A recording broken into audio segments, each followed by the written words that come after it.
What was the process, the rehearsal period like, especially when you're undertaking such a massive scene in the movie? I started rehearsing with Mandy Moore and her assistant choreographer, Jonathan. I don't know how to pronounce his last name. I think it's Jonathan Red. He's Italian. But anyway, Jonathan and Mandy, they were working with me here in LA about a month out, and that training schedule was pretty rigorous. And I had to learn, again, I've been dancing my whole life, but I hadn't learned swing before. I hadn't learned what was the other style, like polka, and that those were challenging. I mean, new rhythms coming into the body. It was pretty intimidating, but again, man, the mutual thread through all of this is just joy. And Mandy and Jonathan and Tom and I all had this mutual love of dance and this joy that we get from it. And so that made it a lot easier. And so we started training here in LA.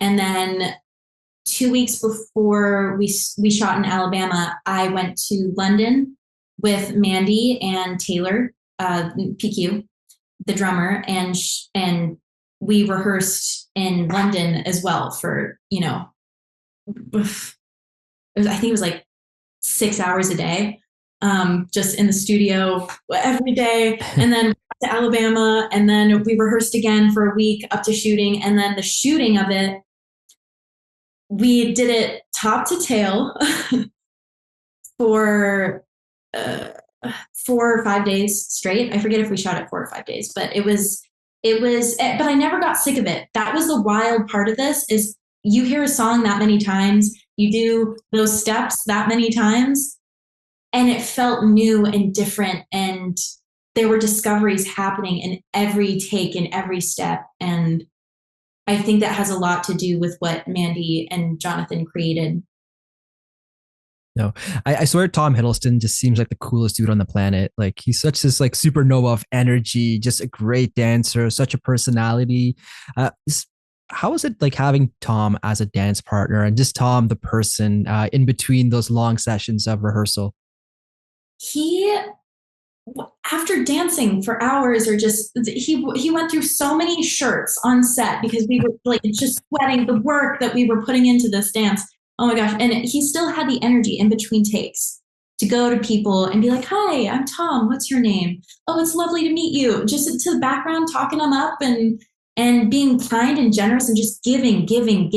And that's the kind of person Tom is. And we would geek out about Shakespeare, and he's you think that someone of his caliber would just put up the walls, and in between each take he'd go and he'd separate himself. But even with me, there was a profound sense of care and thoughtfulness. And I've wanted to work in theater. That's been a new discovery of mine. And he was like, you will be Juliet. Don't worry about it. Like that will happen for you. And just over the course of this past year, I got really close on a theatrical production of Romeo and Juliet, and it didn't end up working out, but I got close, and I was so happy to make it that far. And I told him that, and he took me in his arms, and he was like, "See, I knew you could do it. All joy and honor." That was the little joke, not the joke, but I guess the saying or the mantra. In between takes, we would just, or right before a take would start, we would look at each other and be like, "All joy and honor." Going in, no, but I mean, it obviously wasn't like going into war, but when you create art, there's a sort of violence and a battle going on between the joy and the suffering. And you want it to come from an authentic place, the joy. But meanwhile, like my toenails are falling off, and the blisters and blisters and blisters, and the blood in my shoes. And then Tom practically danced holes through his shoes, but still the joy came. And I don't have a rational explanation for that. I really don't.